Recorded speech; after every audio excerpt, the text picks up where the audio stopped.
So entity is a noun phrase, a noun, okay, and the ages are actually relations between those nodes, okay. So Google maintains a huge knowledge graph where the nodes of the graph are the entities. Entity could be noun phrases, whether noun phrase again it can be the name or the place, okay, and the ages might denote the relationship between them, okay. So now you can think of if you have a relation extracted between the entities, then you can do many things, right? So as we walk through, we'll see many examples of relations and where it is useful. Similarly, those who are working in the biology, right? You can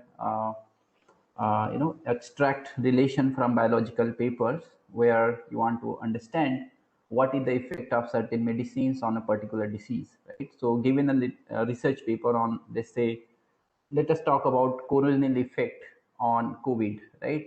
So if such kind of things are mentioned in the document, then you want to extract automatically, because manually it's not possible to go through all the literature, right? So what you will do, you'll do is that you download the research paper, run this NLP tools, and you want to understand, okay, what is the relation between the coronal and the COVID, whether is there any effect relation or no effect relation, right? So that's an example of relation extraction. And relation extraction, if you can do it automatically with minimal labeled data, then you are good. Okay, so we'll see how can we build a classifier and let's say supervised method, unsupervised method, and so on to solve this problem. Okay. So given this background, the problem statement, let us walk you through this one. Okay, so we'll throughout this talk we'll understand what is the task of relation extraction, what are the data resources required to build a classifier for relation extraction. Then we'll look at problem formulation, then evaluation, and some baselines. Right. Actually, yeah. So when I was started doing NLP, then after this, very recently, I realized that relation extraction is very important in NLP compared to, let's say, just sentiment analysis.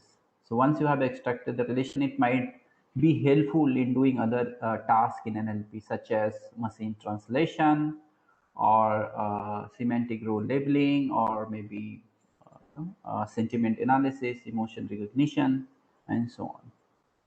Okay, so let us understand the task of relation extraction. We'll move from manual ways of extracting relation, and then we'll go deeper and see how machine learning techniques can help us to solve this problem of relation extraction, right? So here is the task. Let's say you are given a bunch of document here, it could be research paper, a news article, or social media post. Given this kind of corpus data, you want to extract triples. So relation is actually a triple of this format. So each row is a triple where first column is a relation which holds between the subject and the object. So founder is a relation between the Elon Musk and the PayPal. So PayPal and Elon Musk are the entities, and the founder is a relation between them. Similarly, uh, founders is also a relation between SpaceX and Elon Musk. All right, and there are other relations which hold between Elon Musk and Tesla Motors and so on. Right. So that's the kind of triple we want to extract from the corpus. All right. Okay. Um, So the task of relation extraction, we want to do it automatically. So we want to resort to machine learning techniques. Okay. So I would skip this slide. It's all about AI and how computer can be used to, extract the relations, right? So this is what this slide is saying.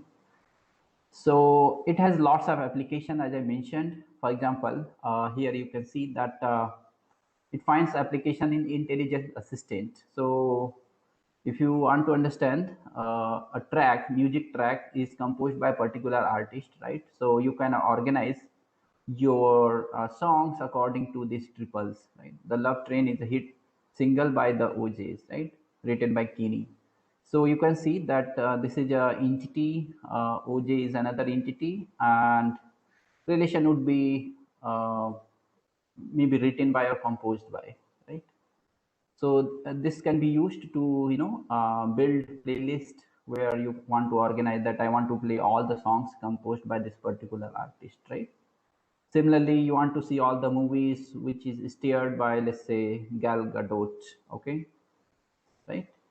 Or you can organize other maybe folders in your computer and so on, right? So there are lots of applications. Let me skip this one. Gene regulation, I have already mentioned how relation extraction task can help you, extract genes which are mentioned in a research paper, and how these genes are related to each other. So you can form a gene regulatory network, right, to understand how a gene affects the other gene and what is the relationship between them, right? Okay, so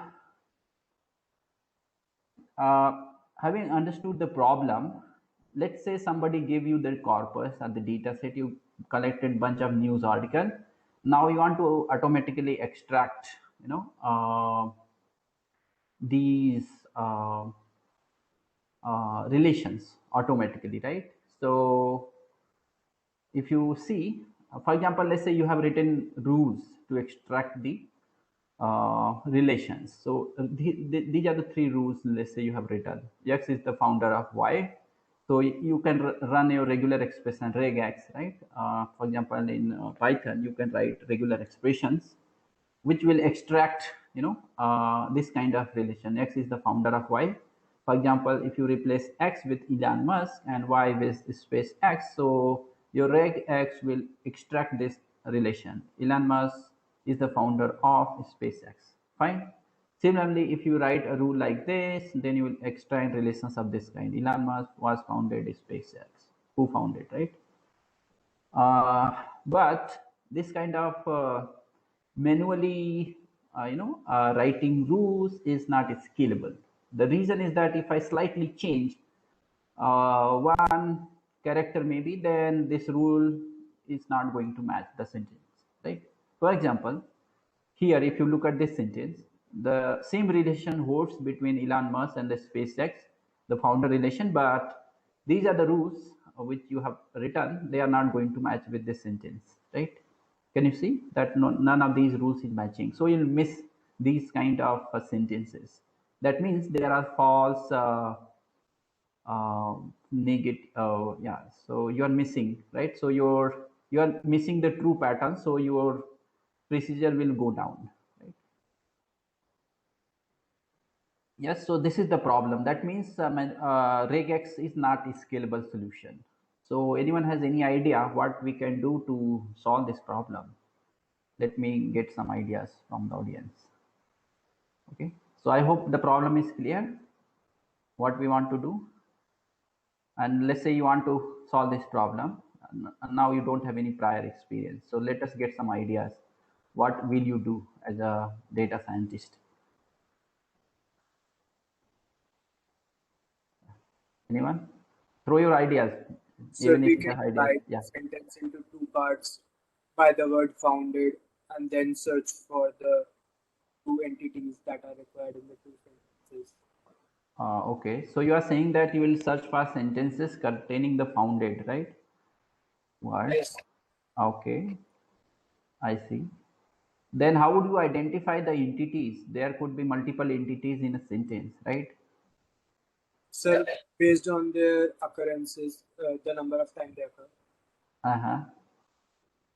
If I we see. have multiple data samples for the same entities, we can Mm-hmm. just check the number of occurrences.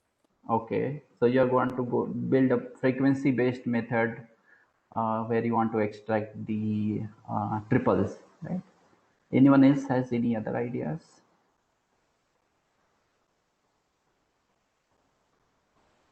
Because in real life you encounter such problems where you don't know the solution, so you have to throw your own ideas, right? Himanshu, let us see. Himanshu maybe can answer this query if he's there, or Ishika.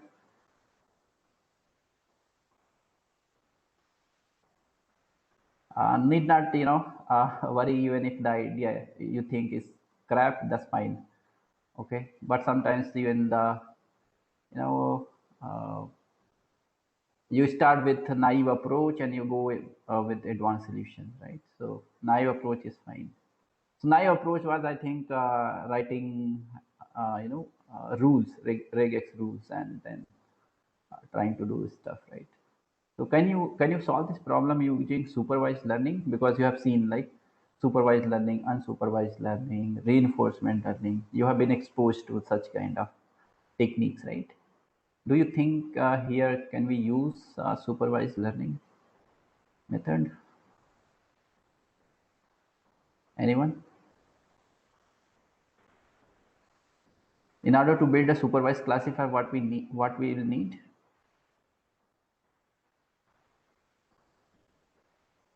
Labels.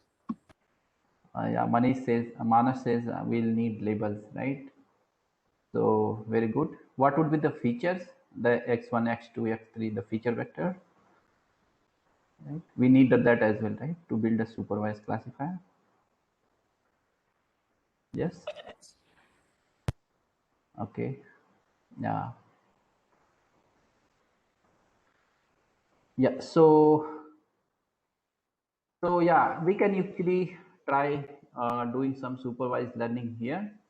Okay, so let me show you how we can do it using supervised learning. What would be the features and what would be the labels and how to get the label. That's the most important. Okay, so supervised learning. So the idea is that label the examples. So you take these sentences and label them. Okay, and then train a classifier. So here, let's say if I give you this 5 sentence, you read this sentence. Okay, let's say you are the annotator at Amazon Mechanical Turk, which is a platform to get your data annotated. So you give the sentences to the annotator, and then they will say, okay, if there is a founder relation in this sentence, then I will put a tick mark. Okay, and if you read the sentence, and Elon Musk and SpaceX, same entity, similar to first one, but founder relation is not there, right? So if you read the sentence, it says that entrepreneur Elon Musk announced the latest addition to the SpaceX arsenal, right? So if you read the sentence, does it say that there is a founder relation? No, right? How many of you agree there is a founder relation or not in this one? There is none, right? So you put a cross, right? So that's how you label. So this is like it's a plus one and these negative sentences are minus one. Okay, and here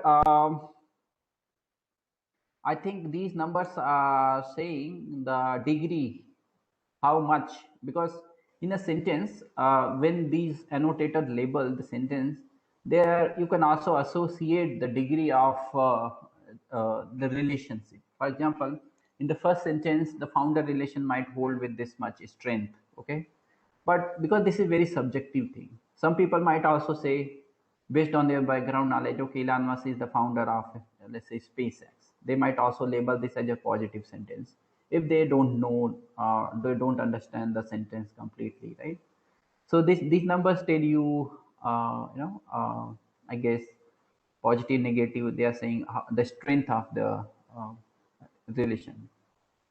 Okay, so you can take these sentences, build a feature. So your features would be you tokenize this sentence and build, take compute TF-IDF for, let's say, word to big for your sentence, or compute sentence embedding and so on.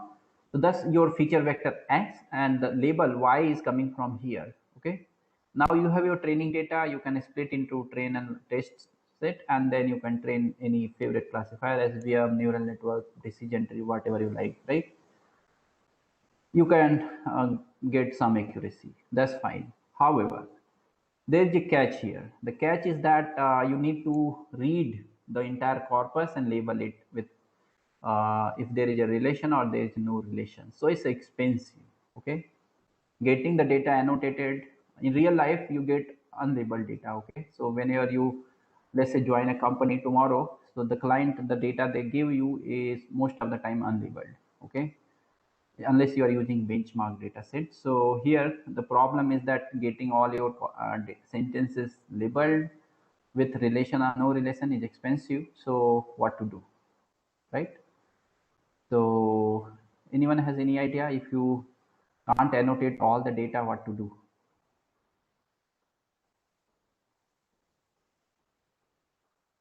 Any thoughts?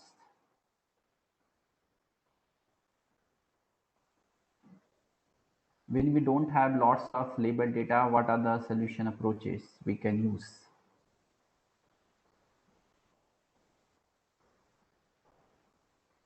Muzaid Khan, let's see here.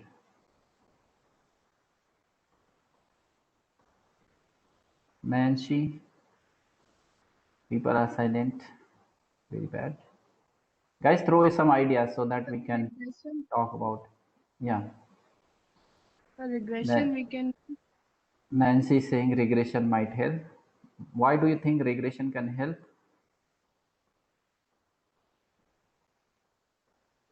It's a It, classification problem. It's not a prediction problem, right?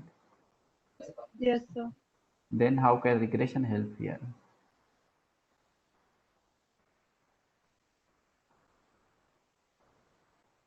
Anybody else has any other ideas?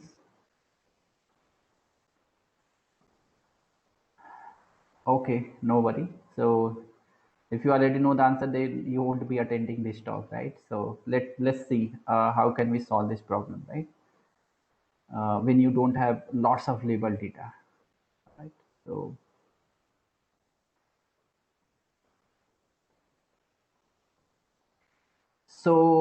the idea is to do a distance supervision when you don't have lots of label data. If somebody asks you, okay, I'm not going to give you lots of label data, then you can use such technique known as distance supervision. It's similar to transfer learning, where you train model on one domain and use it in another domain, or fine tune it in another domain. Okay, so the distance supervision idea is like this. So first idea is that you derive the labels from an existing knowledge base, right? So what is a knowledge base? Knowledge base is a collection of triples where you know the entity and the labels. For example, here it's a knowledge base where you know that relation is there and entities are there. Entities are SpaceX and Elon Musk. Okay, so you know the relation.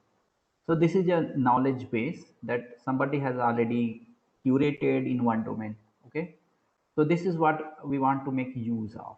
All right, and so distance supervision means you use labels from a different source.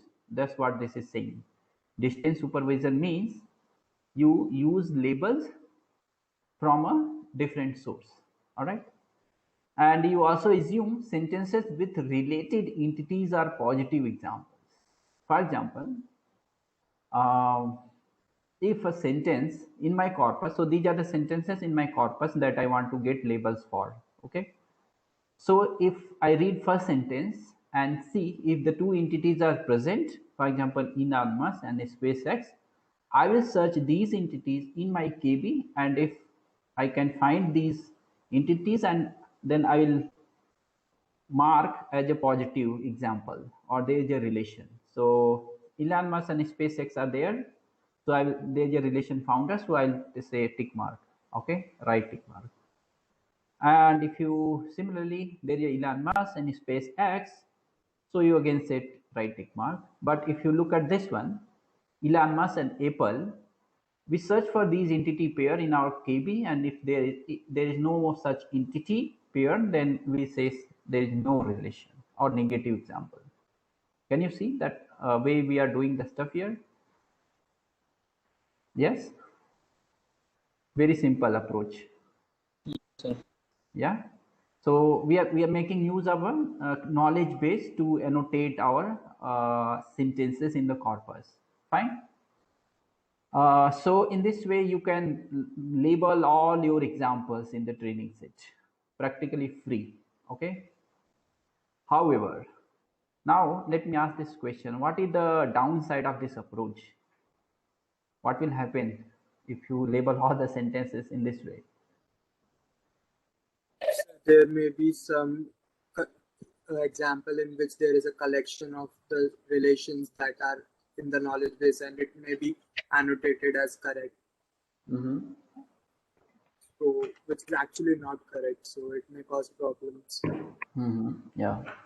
So there may be sentences in our corpus, okay, but the entity pair is not present in the KB.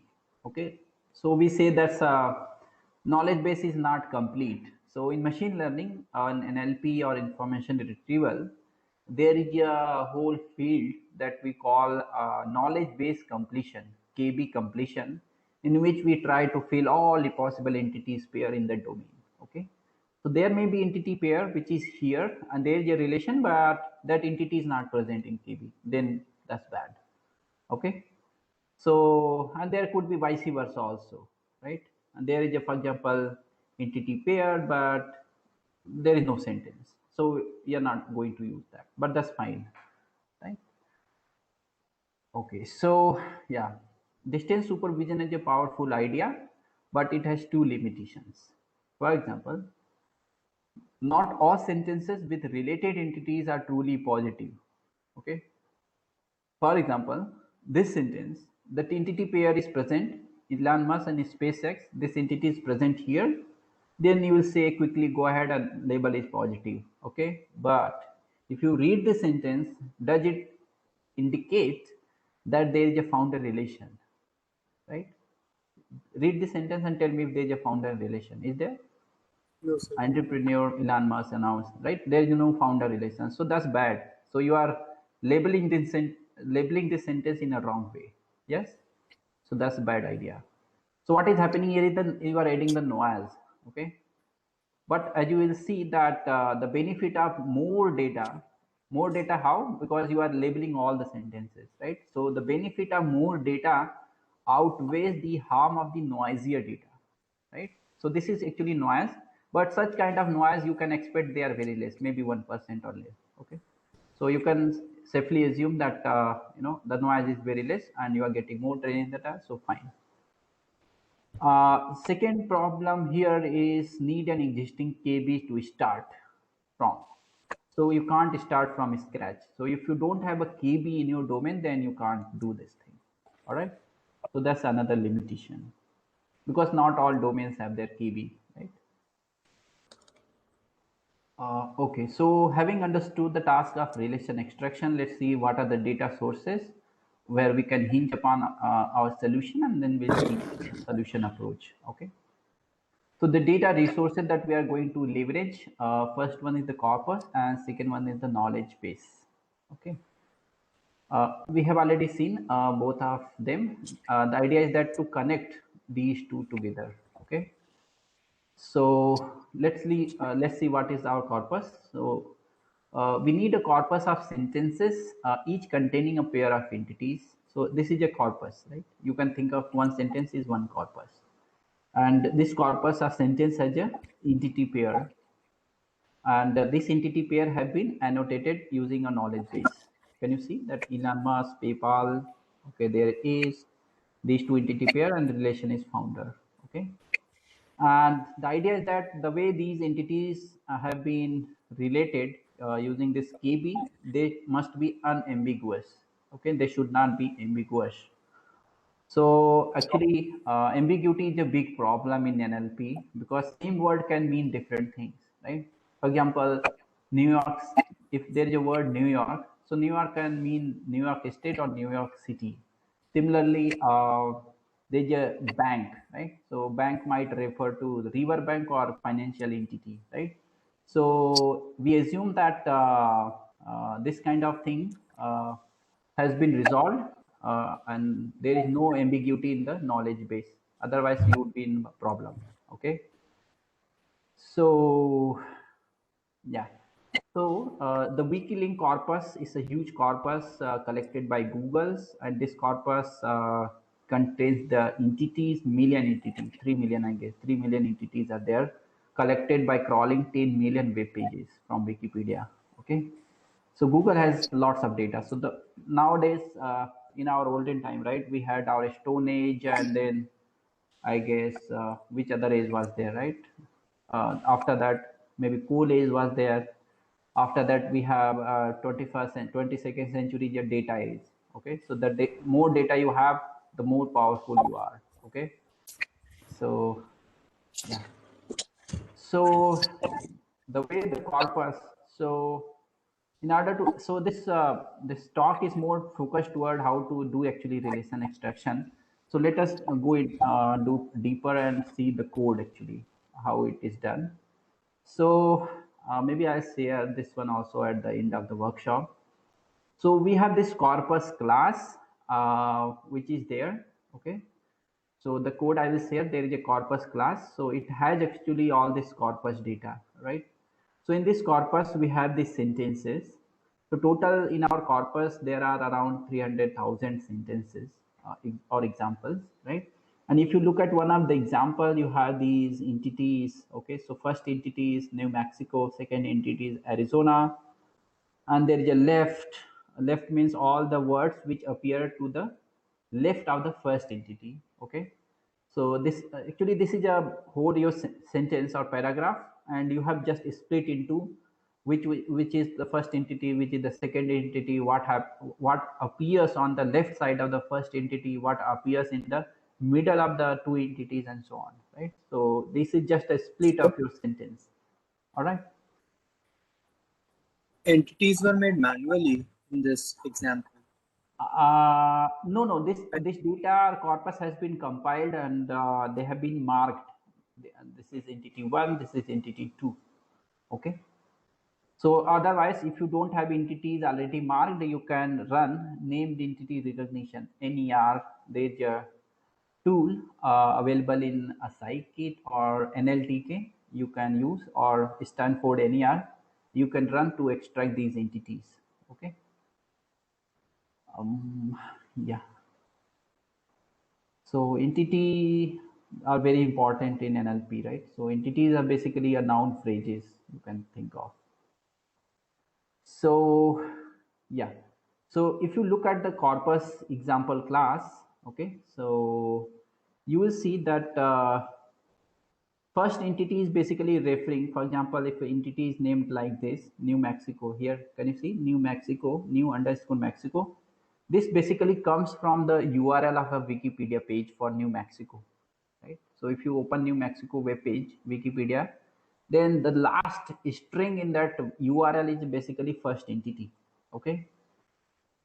And this other stuffs come from the page, this Wikipedia page. Okay, so if you check maybe New Mexico, if the page is not updated, you will see the sentence is there. Okay, and if you combine, so left is this one, mention one is the first entity, mention two is the second entity, and is the middle. Okay, middle, and then there is a right, what comes after the mention two. Then left POS is a part of a speech of this whole thing. Mention one part, what is the part of a speech of the first mention? Mexico is, for example, NNP. NNP is a noun phrase, okay, and is a coordinating conjunction. And Arizona is again a noun phrase and part of a speech of the right sentence. So this is just part of a speech of the sentences or the phrases. All right. So this class, if you use directly, can poke around the sentence and it will tell you all this thing, entity one, entity two, and so on. So this is the compiled data. Okay. So if you look at your corpus, all right. So this corpus has total 95,000 entities in total. And the most common entities are basically, especially the country name. India appears, for example, 8,100 sentences. England, followed by then France and Germany. So these are the entities, and this is the frequency of these entities present in the corpus. Okay. I hope people are following. Yes. Um, Anyone here lost? Let me No, ask sir. this question. It's very simple. Just if you focus, okay, if you want to learn something seriously, then you have to pay attention to, right? So it's just a corpus class, and we are trying to understand what is there in that corpus, right? So we are trying to understand how many entities are there, what is the frequency, and so on. Yeah, so if you further look around your corpus class and look for the examples of pairs, for example, you want to see Elon Musk and Tesla Motors. So how many sentences are there which contain these two entities? So it will tell you total 5 sentences are there which contain these two entities, Elon Musk and Tesla Motors. One of the example is this one. Okay. And if you just reverse the entity, make Tesla Motor as first entity, Elon Musk as the second entity, then you see there are only 2 examples which have these two entity in this direction. Okay, so here direction is very important. For example, if I say Narendra Modi is Prime Minister of India, now if you reverse subject and object, what will happen, right? So same relation might not hold. For example, India is not Prime Minister of Narendra Modi, right? So sometimes relation hold in one direction, sometimes relation might hold in both the direction. Okay. For example, Elon Musk founded Tesla Motor. So founded is a relation. Okay. But if you say other Tesla Motor, founded Elon Musk, that's not true. But there may be other relation. For example, Tesla Motor, uh, here let's see if relation is there. Relation would not be there actually. In this corpus only entity mentions would be there. So you can say Tesla Motor is established by Elon Musk maybe. So establish another relation. Okay. Yeah. So yeah, see, in one direction, one relation might hold. Sometimes relation might hold in both the direction, right? So we'll see an example quickly. So what is happening in our corpus is this. So corpus is collected from WikiLinks, okay, and WikiLink corpus has some flaws. For example, it contains many near duplicates and the artifact of the document sampling methodology used to construct it. So there are some near duplicate. Another one is one thing this corpus doesn't include is any annotation about the relation. So can't be used for the fully supervised approach. Can you see that? If you look at the sentence, there is no relation mentioned, right? So there is no relation, so you can't use fully supervised approach. So in order to solve your problem of annotating this corpus, you need to connect this corpus with your KB. All right. So knowledge base is derived from a free base. Free base actually was a project started, I think, out of Stanford Park or maybe Google. So it had lots of actually triples of these entity pair and the relationship between them. So it has this relation, subject, and object. However, it has been shut down now, but you can still get freebase freely downloadable from some sources. So it has these three, triples, right? Now we want to make use of these triples to annotate the relation in the corpus that we have from WikiLinks, right? So the thing is that this is a small KB, total number of these relations. So relation we will be using as a label for our classifier, right? So we'll see, we can pose this problem as a multi-class classification or a multi-label classification. And these relations are actually predefined constants. So total, I think 17 or 16 labels are there, right? So it's a multi-class. And subject and objects are actually entities identified by wiki IDs. So these are the actually Wikipedia ID. So if you look at Barack Obama Wikipedia page, so last URL would be this one, Barack_Obama. Okay, so these are the entities. So if you look at this knowledge base, right? The KB class is there, similar to our corpus class. And if you look at these triples in this knowledge base, so you'll see that there are total 45,000 triples in this KB. It's not very big, but I think this would suffice to our work.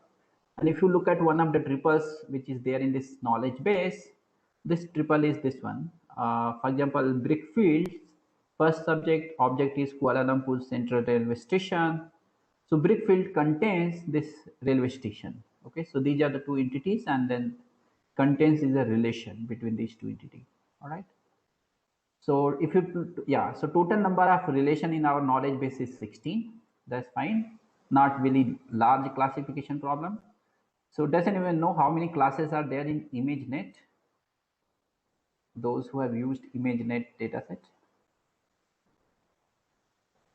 Anyone here has used ImageNet? No? Okay. Yeah, so in ImageNet there are actually 1,000 classes, right? ImageNet is a natural images of birds and vehicles and other stuff, bottle, bag, things like that, right? So that's a image data. If you look at this KB, the total number of relation is 16. Okay, not very huge compared to ImageNet. So these are the actually 16 relations which are present in our knowledge base. So what we want to do is take sentences from the corpus and label them with these relations. Right? So these are the frequencies of the relations present in the knowledge base, I guess. Okay. So there are, I guess, these many entities which have these relations. Okay. So this frequency is telling you the entity pair which have this relation. Okay. So some contains, frequency is really huge. So there are lots of entities which have this relation. Yeah. Okay. So far, I hope people on track. Anyone lost here? No, sir. Okay, clear? Okay, very good. Anyone else would like to say something so that I can understand, okay, people are following, because the idea is to make you feel comfortable rather than bored or overwhelming. Nilay, let me ask Nilay. Nilay is not saying anything. Anyways, so yeah, I hope things are clearer. Uh, let's move on. So we are still looking around our knowledge base that we have.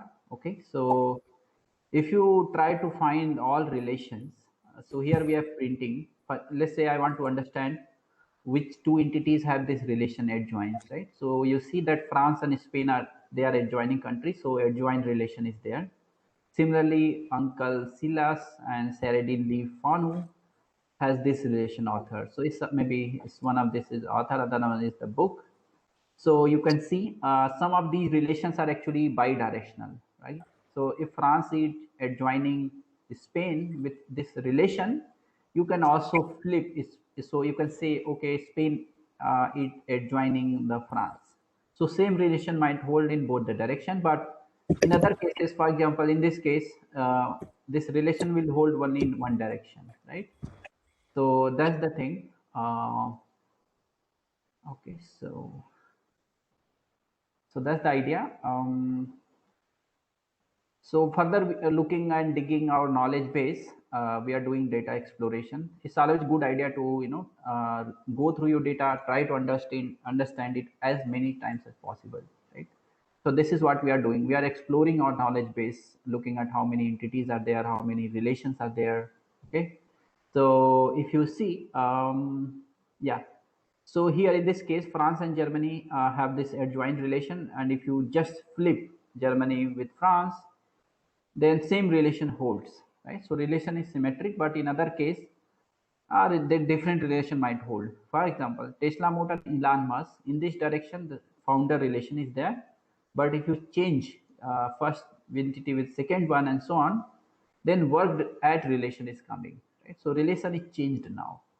So this is very important that you do not rely always that all relations is metric, right? So if you flip, relation might change. Okay. Further, an entity pair can belong to multiple relations as well. So if you try to extract triples which have multiple entities, multiple relations. So here you see that these two entities have relation, has sibling as well as has a spouse. That's very strange relation. So same entity pair, but they have different relations.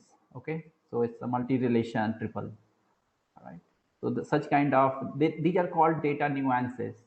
that they are not, they thought the machine learning techniques to perform well. Okay.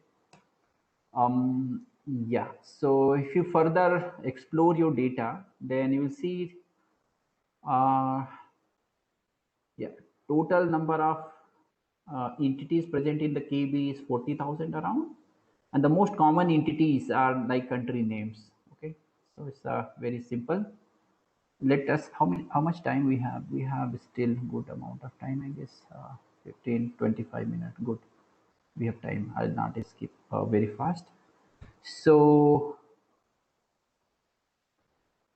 yeah, so in our knowledge base, there is no promise or expectation that the KB is complete. Okay, as I said, not all triples can be found in the KB, right? For example, these triples are present in the KB, but this triple is not present. So if you have a sentence with these entities, then you will miss this relation. Okay, because this is not present in the KB. Okay, so that's the drawback. Yeah, that you have to cope with. Okay, so having understood the problem and data resources, let us move on to understand the problem, how to solve this problem, right? So we understood the KB, we understood the corpus. Now we are going to solve this problem, how to actually do the relation extraction. Okay, I hope people are so far still not lost. So things are okay, okay. So let me ask Himanshu.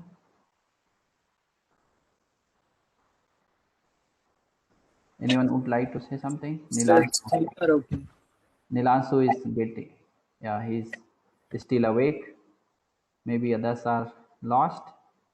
Sivangi Diwan, let me ask Sivangi if she's there. Shubhi, okay, Yes, sir. Sir, I'm okay, able to understand. okay, very good. Those who are following, very good. This that keeps me motivated if you're following. All right. So let's understand the problem formulation. So we are trying to understand our input and output, and then we'll join the corpus with the KB. Then we'll gather negative sentences, and we'll pose this problem as a multi-label problem. As we saw earlier, right? Same entity pair might have multiple relations. So each relation is a label. So if there are multiple relations, so I want to predict all the relations, right? So that's why this is a multi-label problem. Okay. Yeah, so what are the input and output? So what is the input to the prediction? Input is this: a pair of entity mentions in the context of a sentence, or a pair of entities independent of a specific context. Okay, so there are two ways we can give the input. Either we give the entity mentions given the context, like left of the word, right of the word, middle word of those entities, right? Or I can give just the entities rather than the context. Okay, and similarly the output can be a single relation. I can just predict which class out of 16 classes. Remember, each relation is a class, right? So if I want to do multi-class classification, I will just predict the one of those relations, or I can predict multiple relations. So you have these choices, right? You can formulate this as a multi-class or multi-label problem.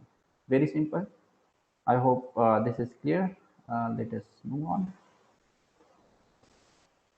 So this is very important. Joining the corpus and the KB. Yeah. So what we want to do is that we want to classify a pair of entity mentions in the corpus. So what to do? Get the labels from the KB that we have been doing, right? So take this sentence, extract the entities via named entity recognition, and then search for those entity in your KB. If there is a relation, then label it as +1. Okay.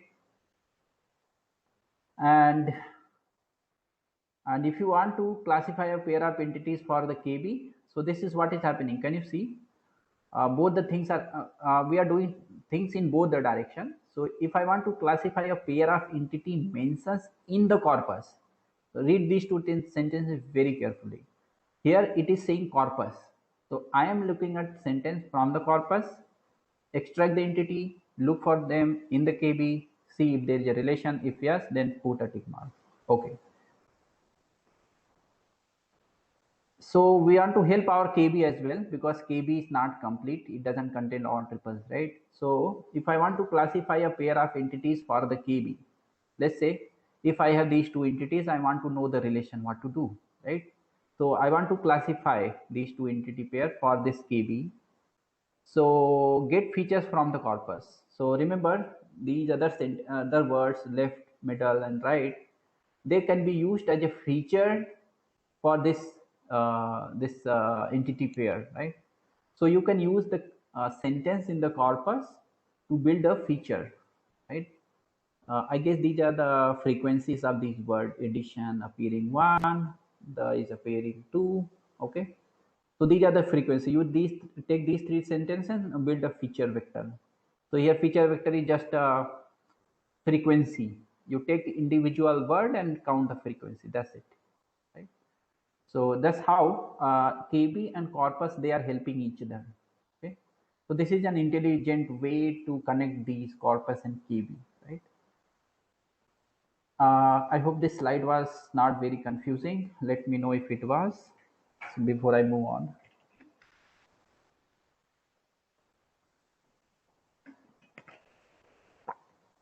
People say yes, no.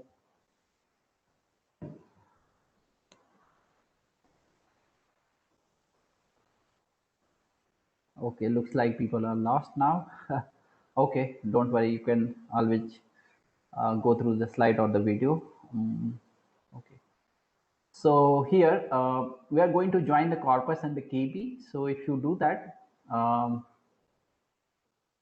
so what happens is this: you look at the relation adjoint. The number of examples in the corpus which contain this relation is around 58,000, and the number of triples which are there with this relation is around 1700. So you can say that total number of examples which contain a triple is around 34. For example, this relation. So there are around 34 sentences which contain one entity pair with this relation. Okay, so 34 examples, yeah, per triple. So one triple will appear in 34 examples, right, with this relation. So this is what it is saying. So can you see that number of examples per triple, it is varying a lot. For example, there are relations which appear like number of examples containing this triple is very less. Okay. So that's the, some relations appear more often than others, right? Okay, so you are able to get positive sentences in this way. What to do with negative sentences? Anyone has any idea how to get negative sentences? So here we got positive sentence, right? What to do with negative sentence? How to collect it? Let me ask. Because I want to build a classifier, right? So I need a negative sentence as well. Usha Rani, do you want to say something? I think she has been a regular attendee. Not sure if she's hearing. Swastik, anyone wants to throw some random ideas? Okay. No one? Okay. No problem. Let's see. So to train a classifier, we need negative sentences. Okay. So find corpus example containing pair of entities not related in KB. Okay. So we are going to look for sentences in the corpus, extract the entities and see if there is a relation. Okay. Not related in KB. So if you search for such pair of entities, then you see that there are actually huge number of entity pairs which are unrelated. Okay, so there are around 247,000 entity pairs which are not related. Okay, so you have found positive sentences, you have found negative sentences. Now you are good. You can go ahead and train the classifier. So, but again, since we want to do a multi-label classification, so there are actually many entities which have more than one relation. So if you count such relations. So you'll see that entity pair might be related with either relation or a profession. For example, Einstein is a physicist, okay, or Einstein profession is a physicist maybe, right? So same relation might hold between same two entity pair. So this is the frequency of those relations, right? So that's why we want to pose this problem as a multi-label classification. Okay. So we so far so good. I hope Nilanshu, maybe Nilanshu was hearing. Nilanshu, let me get one voice. Aha, Nilanshu is not there. Okay, so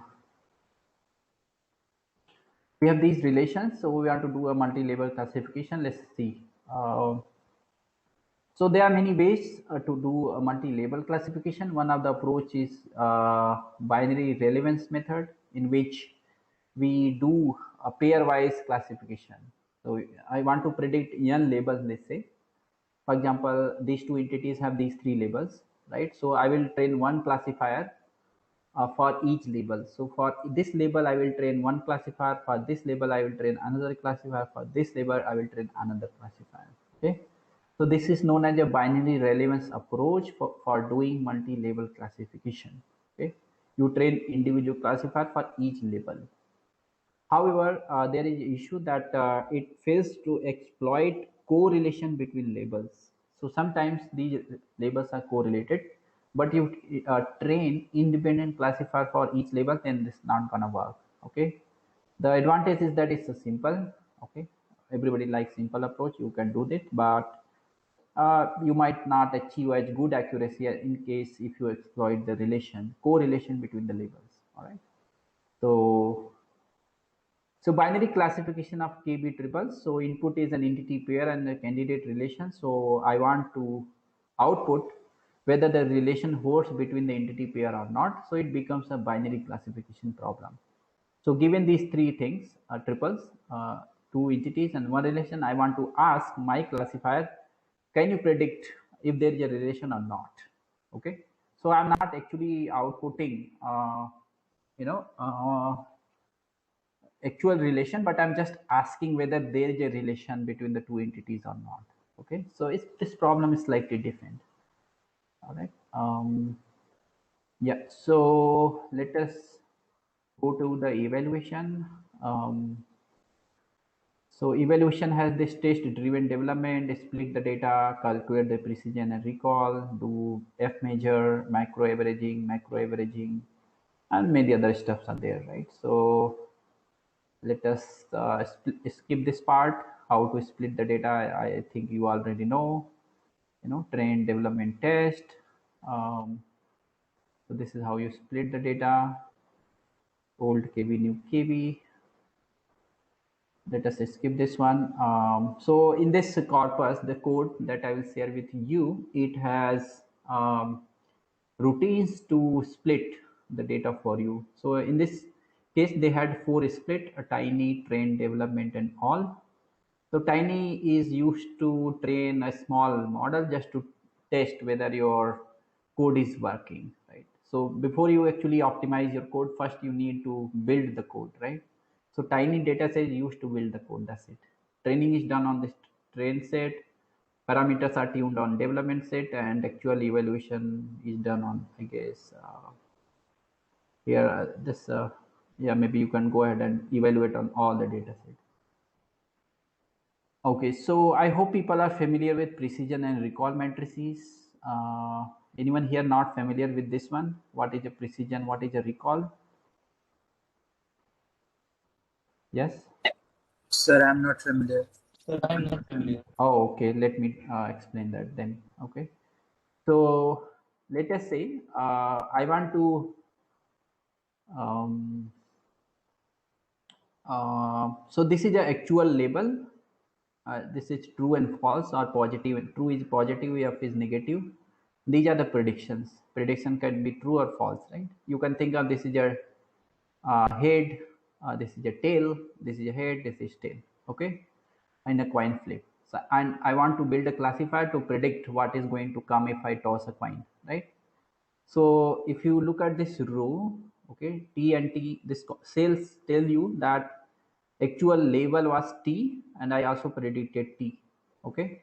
So this 3 is saying that actual, so total, so let me see, tell you what these numbers are first. So 12 is, there are total 12 hits or 12 positive classes and 88 negative classes are there, okay. So these are the actual and these are the predictions. So while predicting, I am saying there are 5 positive and 95 negatives, okay. So if I fill my matrix, if you look at this inner matrix, okay, so these numbers are telling out of 12, 3 are actually predicted positive and 9 are negative. So if I sum, I will get 12, right? Similarly, out of total 88 negative, 12 are predicted. So out of 88 negatives, 2 are predicted as positive and 86 are predicted as negatives. Okay. Yes. These numbers are clear, I guess, what these are. Yes, sir. Yeah. So yeah, so if I want to calculate the accuracy, so accuracy is nothing but you sum the actual correct predictions. So what are the correct predictions? So I am true class or positive class is predicted as positive. So you take the diagonal entry and sum them, 86 plus 389 divided by 100. So total there are 100 examples, right? If you sum all these entities, it will, all these numbers, it will be 100. Or if you just sum these, they will be 100. This rows is 100 and so on, right? So no matter how you sum, the total number of positive and negative is 100. So you, to calculate the accuracy, you divide your correct predictions divided by total examples, right? Yes, accuracy is this number. And recall is nothing but your positive predictions, fraction of correctly predicted positives. So fraction of correctly predicted. So total positives are total 12. Okay. And out of 12, how many are actually correctly predicted? 3 only, right? Remember, this is a false prediction, right? So actual label was T, but I predicted F, okay, or negative. So this is a incorrect prediction, this is incorrect prediction, this is correct prediction, and this is correct, okay. So recall is nothing but fraction of correctly predicted positive. Positive is total, and what is the fraction of that which I correctly predicted? Only 3. So recall is 3 over 12, okay. And precision is this one, okay. Precision is just numerator of precision and recall is the same, 3, but here the denominator changes. So here denominator is nothing but you look at the predicted positive and count how many are actually correctly predicted. So fraction of correct predictions, correctly predicted positives. Okay, so total positive predictions are 5. So 5 is total positive prediction, right? So in this column, if you look, right, T is my true column or positive class, right? So total are 5, and what out of 5 correct predictions are 3 only, right? Remember, this 2 is coming because negative label was predicted as positive, so this is incorrect, right? So total positive predictions are 5, but out of 5 only 3 are actually correct, right? So 3 over 5 is a precision. So precision is more towards the predictions. So what is the fraction of correct predictions? Okay, positive fraction of positive predictions. I hope this was not very too much verbose. Yes, people. I hope you are able to understand precision and recall now. Yes, sir. Yeah. Yes. Okay. So, and F1 score is nothing but you take the harmonic mean of these two, recall and precision. Harmonic mean is 2 divided by 1 over P plus 1 over R, where P is precision or recall. Okay. So that's your F1. So F1 actually takes into account both classes, positive and negative. So it's a better metric. While reporting the classifier performance, we report precision, recall, and F1 as well, rather than just precision or just recall. But again, it depends on the application. So while I was in IBM, so application I was working on, they were more interested in high precision. So it depends on the application which metric you want to report, right? Sometimes I'm interested in just recall. Sometimes I'm just interested in precision, and in medical domain I want to have both high precision and high recall. Okay, so it depends on the application. So there is a more F1 is one score. So a more generalized F measure is known as F beta. So F beta, you can set beta equal to 1 or 0.5 or any other number you like, any real number, right? So you can look at this slide. Let's not go into this one. So yeah, so if you run the multi-level classifier using, let's say, binary classification technique, so you see that adjoint relation has a F score of 0.7, author relation has 0.8, contents has 0.9. That's a really good actually. So this relation is correct, very correctly predicted. It has really high score. So more number of instances means high F1. Can you see? If you have more triples, more sentences, then you are getting better F1, right? So that's the idea. Micro and macro average are other matrices used especially when you have class imbalance data, right? So I suggest you look at any article which explain in detail what are micro and macro average of precision, F recall or F score, right? So yeah, let me see what is the time. I think we are close to the time. Let me see if I have something else to show. Yeah. So this is the table. If you do the binary classification of your data set, then random guessing, if I randomly predict the relation, then F score is really poor. It's just 9.7%, really bad, right? If somebody asks, I mean, if you ask a person to randomly predict the label relation, it's a 9.7, really bad. Okay, if you just write some code, okay, like this, okay, then some common fixed phrases, then there are some fixes which has been done here, due to lack of time not going to explain, but with some fix it has been lifted to 11.1%, which is better than random guessing. So if you use this bag of word feature, bag of word means I'm just counting the word and their frequency. Okay, so if I use this as a feature, with that feature you train the classifier, you are good. Your F1 score is 56%, right? That is better than random guessing or some common fix. So, and I think you can use more advanced feature building technique, maybe word to wake, or use more advanced BERT transformer kind of model. You can even improve this one 50 more than, higher than this one. So we want to get closer to 100%. It's just 56.7. Still there is a room for improvement, right?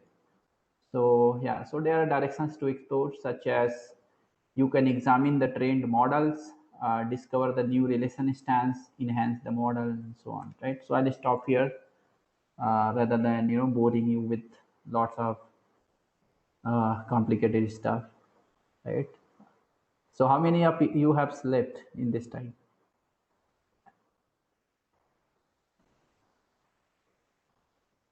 Okay, I think all of them have slept. Oh, I see Dr. Maliga is there. Dr. Maliga, I don't know if she's there.